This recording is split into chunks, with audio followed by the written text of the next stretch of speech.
ان کی آنکھوں سے جلال ٹپک رہا تھا۔ انہوں نے میرے ہاتھ بڑھانے سے پہلے ہی بچے کو اٹھایا اور مجھ سے دور لے جا کر چھوڑ دیا۔ پھر گرجدار آواز میں بولے، تو باز نہیں آیا ملعون؟ کتنی دفعہ تجھے سمجھایا کہ اپنی ان غلط حرکتوں سے باز آ جا، لیکن تو نے ہماری بات نہیں مانی۔ اب ان معصوم بچوں کے خون سے ایک بے گناہ انسان کے ہاتھ رنگنا چاہتا ہے؟ تو سن لے، اب تیرا کھیل جلد ہی انجام کو پہنچنے والا ہے۔ پہلے ہی تجھے بہت ڈھیل مل چکی ہے، لیکن وہ ہماری غلطی تھی۔ اب مزید اس دھرتی کو تیرے بوجھ کی ضرورت نہیں رہے گی۔ اب تو انتظار کر اپنی موت کا۔ لیکن جواب میں قاموس کی آواز سنائی نہ دی۔ بھاگ گیا بزدل، کہاں تک بھاگے گا؟ تیری موت تجھے مجھ تک ہی لائے گی۔ اتنا کہہ کر وہ بزرگ میری طرف متوجہ ہوئے اور بولے، نوجوان، تو بہت بڑی مصیبت میں پھنس گیا تھا، لیکن شکر ہے کہ مجھے بروقت پتہ چل گیا، ورنہ ساری زندگی وہ تم سے گھنونے کام کرواتے، لیکن اب وہ تمہاری طرف آنکھ اٹھا کر بھی نہیں دیکھ سکتے۔ بزرگ نے یہ کہہ کر میرا ہاتھ پکڑ لیا اور مجھے آنکھیں بند کرنے کو کہا۔ میں نے آنکھیں بند کر لیں تو مجھے یوں محسوس ہوا جیسے میں ہوا میں پرواز کر رہا ہوں۔ تھوڑی دیر بعد مجھے اپنے قدموں تلے ٹھوس زمین کا احساس ہوا۔ اس کے ساتھ ہی بزرگ کی آواز سنائی دی جو مجھے آنکھیں کھولنے کا کہہ رہے تھے۔ میں نے آنکھیں کھولیں اور حیران رہ گیا۔ میں اس وقت ایک نہایت حسین وادی میں موجود تھا۔ سرسبز و شاداب علاقہ، خوبصورت پہاڑ، بہتے ہوئے ٹھنڈے پانی کے چشمے اور پھلوں سے لدے ہوئے درخت۔ ہر طرف پرندے چہچہا رہے تھے۔ ہر طرف پھولوں کی بھینی بھینی خوشبو پھیلی ہوئی تھی۔ میں ان نظاروں میں اتنا کھو گیا کہ مجھے ان بزرگ کی موجودگی کا بھی خیال نہ رہا۔ انہوں نے میرے کاندھے پر ہاتھ رکھا تو میں جیسے خواب سے جاگ گیا۔ بیٹا، یہ سب کچھ بعد میں بھی دیکھتے رہنا، فی الحال ہمیں اس کمبخت عامل اور اس خبیث قاموس کا کچھ کرنا ہے، اور اس میں مجھے تمہاری مدد کی ضرورت ہے۔ فی الحال تم آرام کرو، میں تمہیں بعد میں تفصیل سے آگاہ کروں گا۔ میں بزرگ سے بہت سی باتیں پوچھنا چاہتا تھا، لیکن انہوں نے مجھے ہاتھ کے اشارے سے منع کر دیا اور مجھے لے کر ایک گھاس پھوس کی بنی ہوئی جھونپڑی میں داخل ہو گئے۔ اندر ضرورت کی ہر چیز موجود تھی۔ ایک طرف کھانا رکھا ہوا تھا۔ کھانے کو دیکھ کر میری بھوک چمک اٹھی۔ میں یہ بھول گیا کہ میں نے آخری بار کھانا کب کھایا تھا، اور حیرت کی بات تو یہ تھی کہ مجھے بھوک کا اس سے پہلے احساس بھی نہیں ہوا تھا۔ بزرگ نے مجھے آرام کرنے کا کہا اور خود باہر چلے گئے۔ ان کے جاتے ہی میں کھانے پر ٹوٹ پڑا۔ اتنا لذیذ کھانا تو میں نے زندگی میں پہلے کبھی نہیں کھایا تھا۔ کھانا کھانے کے بعد مجھ پر نیند طاری ہونے لگ گئی۔ میں نے سونے کا ارادہ کر کے جو ہی لیٹا تو میرے جسم پر ناقابل برداشت بوجھ کا اضافہ ہو گیا۔ میں فوراً اٹھ کر بیٹھ گیا۔ نیند کا تو اب سوال ہی نہیں تھا۔ میں پریشان ہو گیا۔ مجھے گلے لگا کر انہوں نے جو عمل کیا تھا اس کا اثر ابھی تک باقی تھا۔ ویسے میں بالکل ٹھیک تھا، لیکن جو ہی لیٹتا میرے اوپر ناقابل برداشت بوجھ محسوس ہوتا اور میرا سانس لینا دشوار ہوتا جا رہا تھا۔ دم گھٹنے لگتا تھا۔ میں نے سوچ لیا کہ اس سلسلے میں انہی بزرگ سے بات کروں گا۔ اب اندر بیٹھنا فضول تھا، اسی لیے میں باہر آ گیا اور اس حسین وادی کی سیر کرنے لگا۔ اتنا تو بہرحال میں جان چکا تھا کہ یہ انسانی دنیا تو ہرگز نہیں ہو سکتی، لیکن اب مجھے اس بات کی بھی کوئی فکر نہیں تھی کیونکہ وہ بزرگ بہت اچھے تھے اور انہوں نے مجھے یہ کہا تھا کہ اب مجھے یہاں کوئی بھی خطرہ نہیں ہے۔ خیر، چلتے چلتے میں کافی دور نکل آیا اور تھکن بھی محسوس کرنے لگا۔ میں نے ایک چشمے میں نہانے کا ارادہ کیا اور اس میں کود گیا۔ اتنا ٹھنڈا اور صاف ستھرا پانی، مجھے بہت سکون محسوس ہوا۔ تھوڑی دیر بعد مجھے محسوس ہونے لگا کہ مجھے کوئی دیکھ رہا ہے۔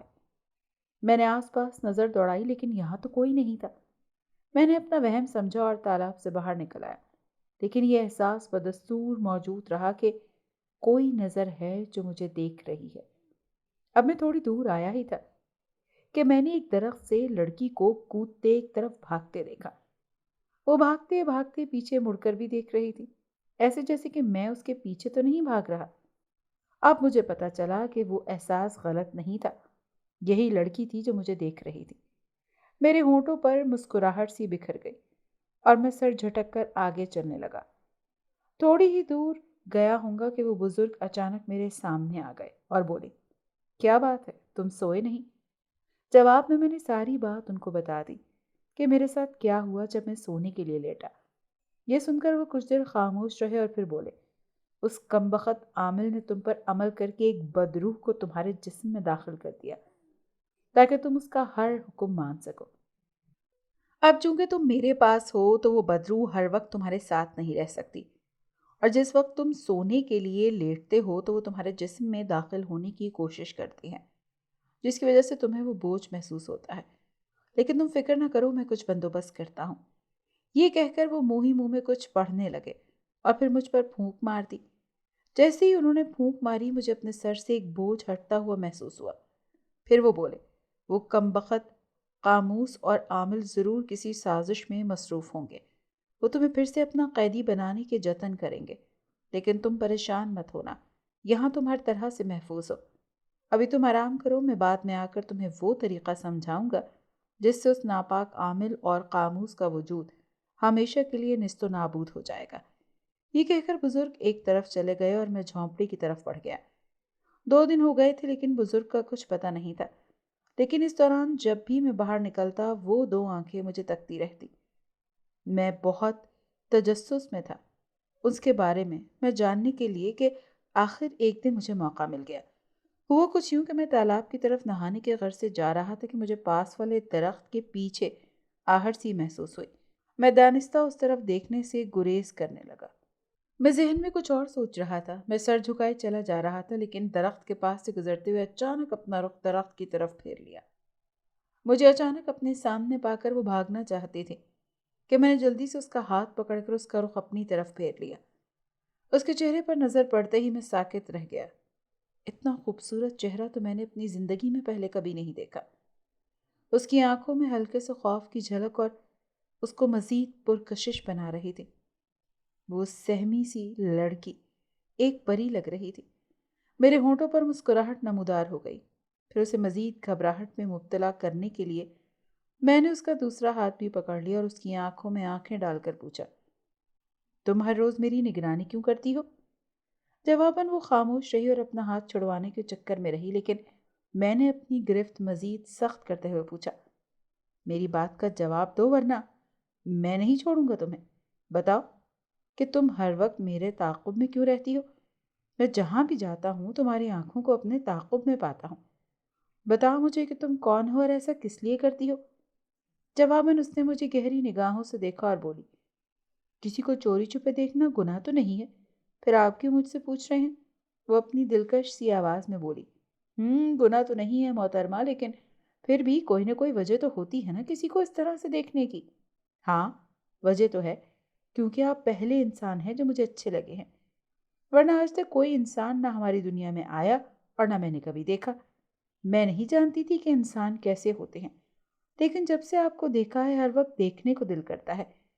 میں نہیں جانتی کہ ایسا کیوں ہے، لیکن جو بھی ہے مجھے بہت سکون ملتا ہے۔ وہ بولنے پر آئی تو بولتی ہی چلی گئی اور میں حیران سے اسے تکے جا رہا تھا۔ کیا تمہارا نام جان سکتا ہوں؟ میں نے اس حسین جن زادی سے پوچھا۔ میرا نام شہرونی ہے اور میں انہی بزرگ کی بیٹی ہوں جو تمہیں یہاں لائے ہیں۔ اب میں چلتی ہوں، بہت دیر ہو گئی۔ میں جو سے بہت کچھ پوچھنا چاہتا تھا دل میں ہی رہ گیا اور وہ ہاتھ چھڑا کر بھاگ گئی اور میں اس کے خیالوں میں گم ہو گیا۔ مجھے اب ان بزرگ کا بہت انتظار تھا، لیکن نہ جانے کیا بات تھی، وہ آ نہیں رہے تھے۔ میرا ارادہ شہرونی سے پوچھنے کا تھا لیکن وہ بھی اب غائب تھی۔ مجھے لگتا تھا کہ میں اس مرض کا شکار ہو گیا ہوں جس کو حرف عام میں لوگ عشق کہتے ہیں۔ شہموری مجھے نظر نہیں آ رہی تھی اور مجھے بے چینی ہو رہی تھی۔ اس روز میں دل کی بے قراری سے گھبرا کر باہر نکل آیا۔ میرا رخ اسی چشمے کی طرف تھا جہاں شہموری سے میری پہلی ملاقات ہوئی تھی۔ میں دل ہی دل میں اس کے ملنے کی دعائیں مانگ رہا تھا اور پھر دعا مقبولیت کا درجہ پا گئی، کیونکہ میں نے اس درخت کے پاس شہموری کو کھڑے دیکھا جہاں ہماری پہلی ملاقات ہوئی تھی۔ میں تقریباً تیز تیز چلتے ہوئے اس کی طرف بڑھا اور اسے بولنے لگا، کہاں غائب تھی تم؟ مجھے عشق کی راہ پر ڈال کر خود منہ موڑ کر چلی گئی۔ بتاؤ مجھے کیوں کیا میرے ساتھ ایسا؟ میں تقریباً دیوانہ ہو چکا تھا۔ جواب میں اس کی آنکھوں میں آنسو آ کر بولی، کیا تم بھی مجھ سے محبت کرتے ہو یا میں اکیلی ہی اس آگ میں جل رہی ہوں؟ میں نے آنے کی بہت کوشش کی لیکن میری کچھ مجبوری تھی جس کی وجہ سے میں نہیں آ سکی، لیکن میں نہیں جانتی تھی کہ تمہاری یہ حالت ہو جائے گی، ورنہ تو میں ہر حال میں آ جاتی۔ اس کی آنکھوں سے آنسو موتی بن کر جھڑنے لگے، جو میں نے دیکھ کر مزید بے چین ہو گیا۔ اچھا اب رونا تو بند کرو ورنہ مجھے اچھا نہیں لگے گا، میں نے شہرونی سے کہا تو وہ ہنس دی۔ میں نے ان سے بزرگ کے بارے میں پوچھا تو وہ بولی، بابا ایک خاص عمل میں مصروف ہیں، آج شام تک وہ فارغ ہو جائیں گے اور اس کے بعد ہم نے بہت ساری باتیں کی اور سارا دن ایک دوسرے کے ساتھ گزارا۔ رات میں وہ بزرگ میرے پاس آئے اور بولے، اب وہ وقت آ گیا ہے کہ جب قاموس اور اس عامل کے ناپاک وجود کو اس دھرتی سے پاک کر دیا جائے۔ میں خاموشی سے ان کے ساتھ چل پڑا۔ انہوں نے مجھے پانی کی ایک بوتل دی اور بولے، میرے لیے انہیں ختم کرنا مشکل نہیں تھا، لیکن میں نے جو عمل کیا اس میں مجھے پتا چلا کہ ان دونوں کی موت ایک انسان کے ہاتھوں ہوگی، اور اس عمل میں مجھے ان کو مارنے کا طریقہ بھی بتایا گیا۔ اس کے مطابق تمہیں وہاں پہنچ کر یہ پانی ان دونوں کی بے خبری میں ان پر چھڑک دینا ہے، ورنہ وہ تم پر پہلے ہی وار کر سکتے ہیں، پھر تمہیں دنیا کی کوئی طاقت نہیں بچا سکے گی۔ میری نیک تمنائیں تمہارے ساتھ ہیں۔ جب میں نے آس پاس نظر دوڑائی تو حیران رہ گیا۔ میں انہی پہاڑوں کے درمیان موجود تھا جہاں پہلی دفعہ قاموس مجھے ملا تھا، اور وہ بزرگ اس جگہ موجود نہیں تھے۔ شاید باتوں کے دوران انہوں نے مجھے یہاں پہنچا دیا اور مجھے پتہ ہی نہیں چلا۔ میرے ہاتھ میں پانی کی بوتل موجود تھی۔ میں نے اللہ کا نام لیا اور احاطے میں داخل ہو گیا۔ وہاں پہلے دن کی طرح ناگوار سی بو پھیلی ہوئی تھی اور چاند کی روشنی کی وجہ سے ہر چیز واضح نظر آ رہی تھی۔ میں دبے قدموں آگے بڑھا تو میرے کانوں میں ان کی آواز سنائی دی۔ آہستہ آہستہ چلتے میں ان کے بہت قریب پہنچ گیا۔ ان کی پشت میری جانب تھی۔ وہ دونوں اپنی باتوں میں مگن تھے۔ میں نے آہستہ سے بوتل کا ڈھکن کھولا اور جیسے ہی ان پر پانی پھینکنے کے لیے بوتل کو بلند کیا تو قاموس کی نظر مجھ پر پڑ گئی۔ اس نے چیخ کر عامل کو متوجہ کیا، لیکن اس سے پہلے کہ وہ مجھ پر کوئی وار کرتے میں بوتل کا پانی ان پر پھینک چکا تھا۔ پانی کا ان پر پڑتے ہی ان کی چیخیں آسمان تک جا رہی تھیں۔ آگ کے شعلے بہت بلند ہو چکے تھے اور پھر آہستہ آہستہ ان کی چیخیں معدوم ہوتی گئیں اور آخر کار بالکل ختم ہو گئیں۔ شعلوں کے ختم ہوتے ہی اتنے زور کی آندھی چلی کہ پتھر ایک جگہ سے دوسری جگہ پر گر رہے تھے، لیکن خوش قسمتی سے مجھے کوئی بھی نہیں لگا۔ تقریباً آدھے گھنٹے کے بعد یہ آندھی تھمی اور ان کی راکھ بھی اب غائب ہو چکی تھی۔ میں نے اللہ کا شکر ادا کیا اور باہر آ گیا۔ باہر وہ شفیق بزرگ میرے منتظر تھے۔ ان کے چہرے پر خوشی کے آثار تھے۔ دوسرے دن میں نے چلے جانا تھا۔ جیسے ہی صبح ہوئی میں اس چشمے کی طرف روانہ ہو گیا۔